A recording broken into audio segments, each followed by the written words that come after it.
हमारा आज का नॉवल काफ़ी इंटरेस्टिंग है, यूनिवर्सिटी लाइफ पर बेस करता है।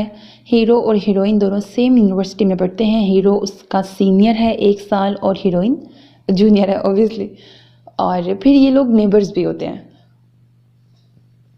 लव एट फर्स्ट साइट होता है, किसको होता है? बज़ाहिर दोनों की मतलब बिल्कुल नहीं बनती, दोनों एक दूसरे को बज़ाहिर तो पसंद नहीं करते, लेकिन उन दोनों में से एक ना सीक्रेटली लव कर रहा होता है दूसरे को। अब वो कौन होता है वो आपको नॉवल सुन के पता लगेगा। नॉवल की स्टोरी काफ़ी इंटरेस्टिंग चलती है। हीरोइन को बहुत ज़्यादा बातें करने की आदत होती है और वहाँ से हीरो की बहन, जो कि अब उनकी नेबर भी है ना, ये लोग नेबर्स होते हैं एक दूसरे के, वो उससे ज़्यादा ही बतूनी होती है, वो बहुत बतूनी होती है।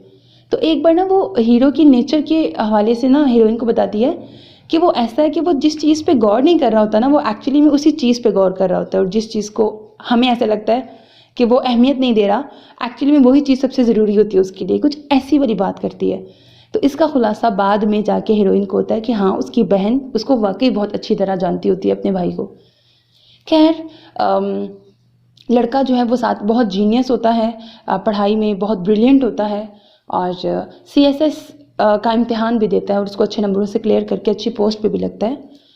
फिर आगे नॉवल में क्या होता है, यूनिवर्सिटी में एक और लड़का होता है जो कि हीरोइन के पीछे पड़ा होता है।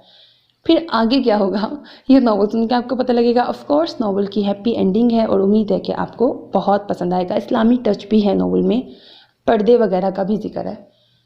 Hope that you like it. अपना बहुत ख्याल रखिएगा नेक तमन्नाओं के साथ। अल्लाह हाफिज़ and don't forget to subscribe to my channel because that's how you can encourage me.